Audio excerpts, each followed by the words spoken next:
6 goals, a hat trick, 2 red cards, and a country that has waited its entire football history for this moment, finally getting the celebration it deserved.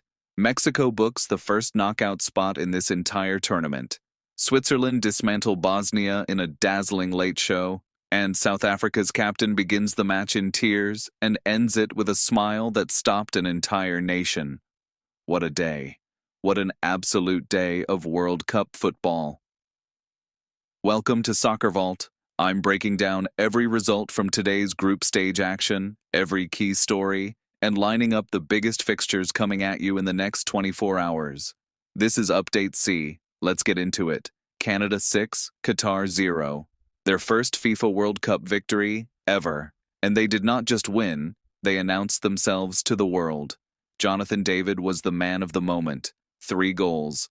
A hat trick in Canada's historic first World Cup win, scored right there in Vancouver at BC Place, in front of a home crowd that has been waiting for this since 1986. Cyle Larin opened the scoring in the 16th minute. David doubled it in the 29th. He struck again right before halftime at 45+3. A substitute got the 5th. An own goal in the 75th added the 6th. And then David came back for more. His hat-trick goal in the 90th put the final stamp on one of the most extraordinary results in Canadian football history. But even the scoreline does not tell the full story. Qatar ended this match with just 9 men. Homan Ahmed was sent off in the first half for a brutal challenge on Tajon Buchanan. Asim Madibo was then dismissed early in the second half after a reckless tackle on Ismail Kone, who was stretchered off the pitch with what looked like a serious lower leg injury. That is the dark cloud hanging over an otherwise perfect day for Canada. 79% possession, 33 shots, 19 corners. Canada did not just beat Qatar, they completely dominated them, from first minute to last. And while all of that was happening, over in Group A, Mexico became the first team in this entire 2026 FIFA World Cup to officially punch their ticket to the round of 32.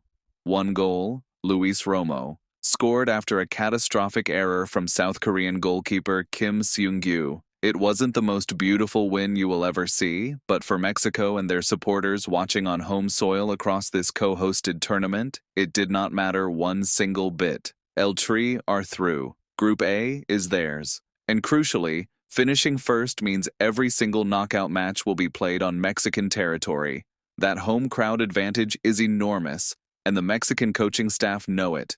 If you blinked during Switzerland versus Bosnia-Herzegovina, you missed a moment that will be talked about for years. A substitution that changed everything in under 3 minutes. Johan Manzambi, 20 years old, barely known outside German football until today. He walked onto the pitch as a substitute and crashed in a stunning volley just 166 seconds after his introduction. His teammate Ruben Vargas then struck a first-time effort to make it 2. And Manzambi wasn't finished. He calmly side-footed in his second just before the 90-minute mark to put the result beyond all doubt.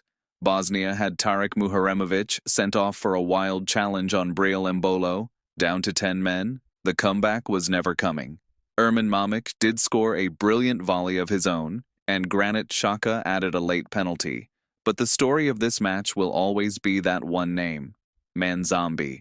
Remember it. And to complete the day, Czechia and South Africa drew 1-1 in a tense, emotionally charged match. Mikel Sadilek scored the fastest goal of this entire tournament in just the 6th minute, giving Czechia the lead. For long stretches, it looked like South Africa, Bafana, would leave empty-handed. But Teboho Mokoena had other ideas. The South African captain, who began this match with tears streaming down his face during the national anthem, stepped up to convert a penalty in the 83rd minute after a Pavel Sulk handball. His low, composed finish sent the South African supporters absolutely wild. Their first World Cup point, grabbed in the dying stages. Football is ruthless, and football is beautiful, and sometimes it is both in the same 90 minutes. Let me be direct with you. The story of today, and really the story of this entire tournament so far, is the extraordinary rise of the co-host nations. Mexico qualified first. Canada just produced their biggest result in the history of their national football program, and the USA still haven't lost a match. 3 nations are co-hosting this World Cup, and 3 nations are starting to look like genuine knockout stage threats. For Canada specifically, today was something else entirely. 79% possession, a 6-goal hammering, against a side that has been at a World Cup before, that knows the environment, that should have been competitive. They were not. They were outclassed in every department. The Kone injury is the one concern I keep coming back to. Canada's midfield rhythm runs through him. If he is out for the tournament, and early reports are not encouraging, Jesse Marsch will need to rethink the entire structure of this side in the knockout rounds. And then there is the Qatar question. 0 points, -9 goal difference, 9 men on the pitch at the final whistle. This is a team that qualified automatically as tournament hosts, and their second group stage campaign has ended in total humiliation.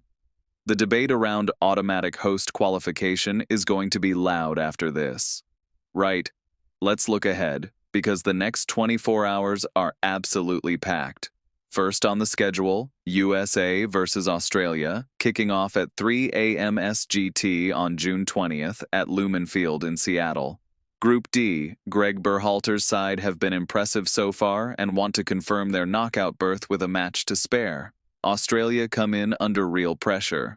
My bold prediction, USA win this 2-1, with Christian Pulisic producing a goal and assist performance in front of a packed home crowd. Then, at 6 a.m. SGT, Scotland versus Morocco in Foxborough, Massachusetts. Group C. This is the fixture that intrigues me most on the entire slate. Scotland have been physical, disciplined, and hard to break down. Morocco bring pace and a sophisticated tactical approach. Both sides desperately need points. I am going Morocco, 1-0. Azzedine Ounahi finding a late winner as Scotland's legs go in the final 15 minutes. And at 9 a.m. SGT, the one everyone is waiting for, Brazil versus Haiti in Philadelphia. Group C. Haiti deserve enormous credit for making it to this tournament. But Brazil are a completely different proposition. Vinicius Jr., Rodrigo, the depth of talent across that squad, this is, on paper, a significant mismatch. I am predicting Brazil win 4-0, with Vinicius opening his tournament account before the half-hour mark.